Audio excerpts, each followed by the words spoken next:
د فلم په شروع کې مونږ وینو چې زرګونه کاله مخکې په ځمکه یوازې انسانان نه اوسېدل بلکې نور ډېر قسم مخلوق هم موجود وو لکه راکشس بندرنما خلک ویمپایر او نور ډېر دا ټول به هر وخت یو د بل سره جنګېدل خو یوه ورځ ټولو ته دا احساس وشو چې که داسې جګړې کوو نو ژوند به مو خراب شي نو ښه ده دا چې ټول یو ځای په امن ژوند وکړو هماغه ورځ نه یې جګړې ختمې کړې بیا انسانان او نور مخلوقات ټول یو ځای اوسېدل شروع کړل او تر ننه پورې په ځمکه جدا جدا مخلوقات ژوند کړي دلته مو ته یې وړوکی هلک ښودل کیږي چې نوم یې ټام دی هغه د خپل پلار سره جادوي سکول ته روان وي په لاره کې د سکول یو چوکیدار ورسره میلاو شي خلک وایي دا سړی د زرګونه کالو نه ژوندی دی چوکیدار دواړه سکول ته وارسوي کله چې ټام سکول ته ورسیږي د هغه په غاړه کې زوړند د وینې لاکېټ ناڅاپه ځلیږي د دې لاکېټ د وجې شاوخوا شیان بدل شي یو هلک سایکل چلوي خو سایکل یې ناڅاپه زواړه وخت والا شي او هغه کې راغورځي شي حتی د ټرافیک پولیس یونیفارم هم زوړ سټایل کې بدل شي د ټام پلار د دې ټولو نه معافي وغواړي بیا موږ ته پته ولګي چې ټام عام هلک نه دی ټام ویمپایر دی وروسته ټام او پلار یې دې ښار کې خپل نوی کور ته راشي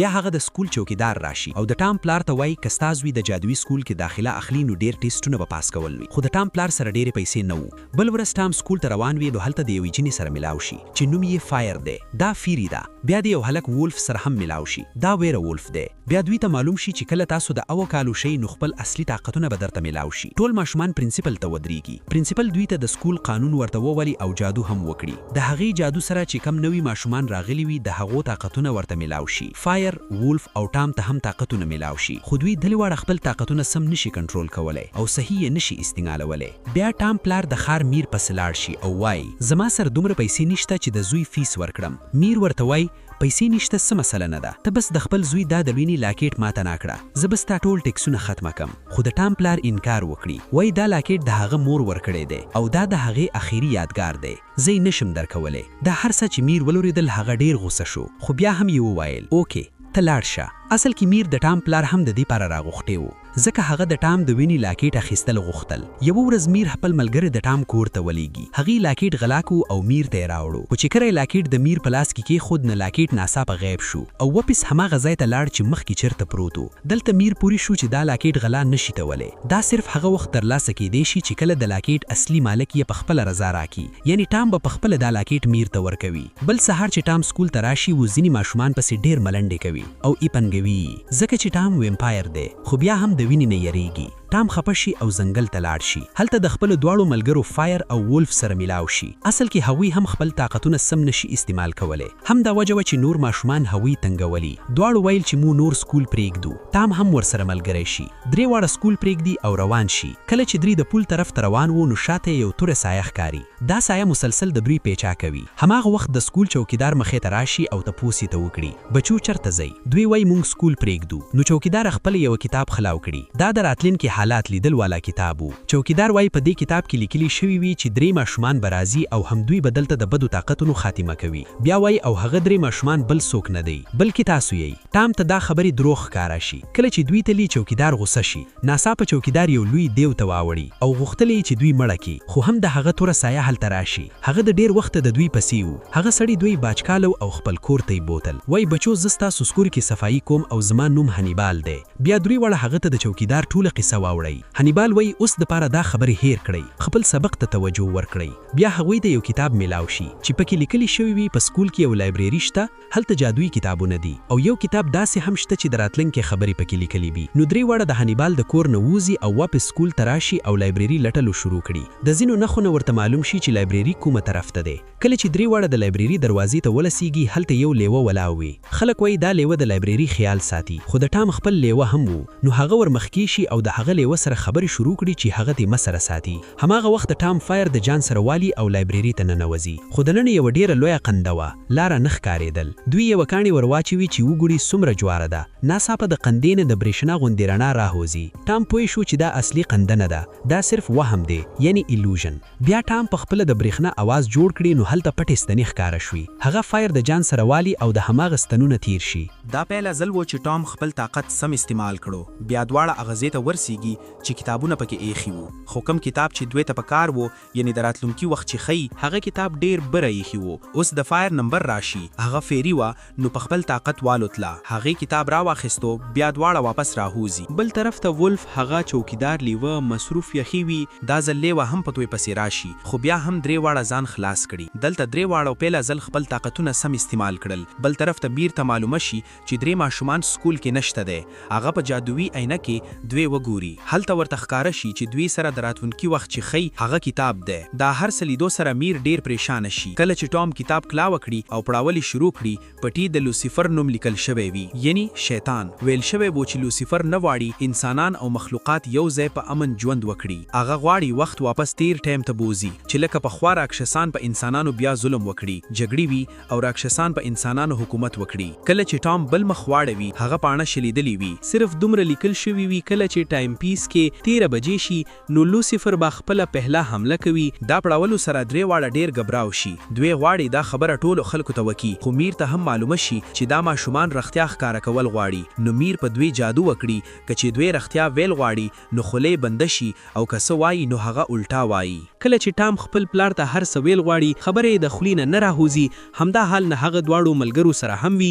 بیا درې واړه په ټلیفون خبرې وکړي او فیصله وکړي چې یو ځل بیا به کتاب سم پړاو کی. اوس ټام بیا هغه کتاب کلاوه کړي او د سره یې پړاو کی.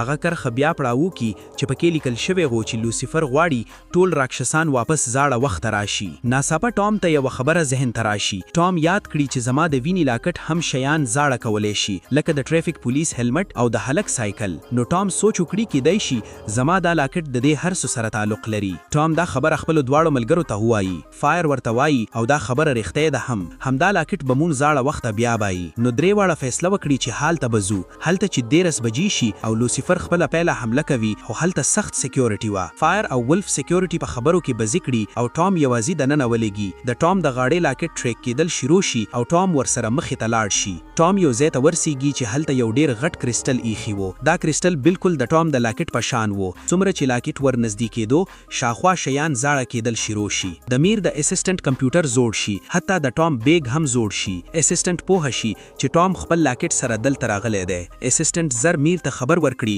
میر وایي ماته د ټام د ویني کرسټل هر قیمت کې پکار دی، هر حال کې یې راوړه. بیا وایي ما په دنیا کې هغه ټول خلک وجلی دي چې دا کرسټل ورسره وو، اوس صرف د ټام پاتې دی. بل طرف ته فایر ټام ته وایي دا کرسټل ستا مور درکړی وو، یعنی هغه د خپل وخت ډیره غټه جادوګره وه او دا کرسټل هغې ته سمبالولو دپاره ورکلی شوی وو. ځکه چې د ټام بیگ زوړ شوی وو نو دننه کتاب هم واپس نوی شي، حتی هغه شلیدلي پاڼه هم واپس جوړه شي. کله چې درې واړه بیا پاڼه پړاو کی پکې لیکل شوی وو چې کله چې سورج ګرینډ شي لوسیفر به ټول راکشسان واپس زاړه شکل کې بدل کی او هماغه ورځ سورج ګرینډ وو، یعنی نور به سور شي او هماغه ورځ نن دی. او میر هم نن ټول خلک ټاون هال ته راټول کړي وو. نو درې واړه پوه شي چې لوسیفر بل څوک نه دی، همدا میر دی. خو د میر د ټام ویني کرسټل ته له ضرورت وي چې خپل پلان پوره کړي. ټام فیصله وکړي زه به د دې ښار نه لاړ شم. که زه لاړ شم نو میر به زما کرسټل ترلاسه کړي او دنیا به واپس زاړه وخت ته لاړه شي. نو ټام د پل طرف ته روان شي چې ښار پرېږدي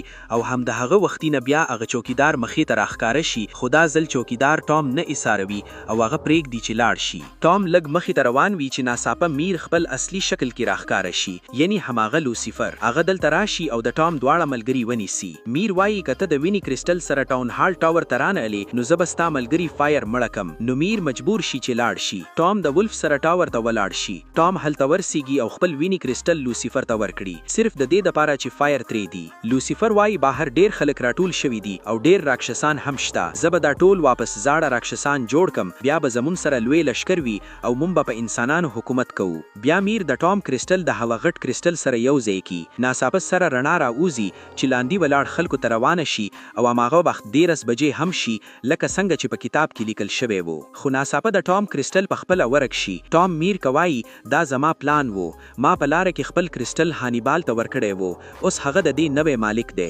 او لکه څنګه چې زما مور په دې کرسټل جادو کړی وو، که څوک یې زور سره واخلي کرسټل به واپس خپل اصلي مالک ته ځي. دا اوریدلو سره میر ډیر غوسه شي. میر په درې واړو حمله کړي. ټام لرې وغورځي، فایر هم لاندې پرېوځي. ولف ډیر غوسه شي او حمله کول غواړي خو خپل طاقت کنټرول نشي کولی. فایر بیا والوتله. ټام هوش کې راشي. بیا د ټام او لوسیفر ترمنځ سخته جګړه شروع شي. کله چې لوسیفر په ټام حمله کوي ټام مخې نه لرې شي، شاته کرسټلونه پراته وي. ناڅاپه د کرسټل نه رڼا راوځي. هماغه رڼا لوسیفر په خپله کرسټل کې بدل کی او میر ټوټې ټوټې شي. همدلته لوسیفر ختم شي. په دې ټایم درې واړه لوسیفر ته شکست ورکړي. بیا لاندې راکوشي.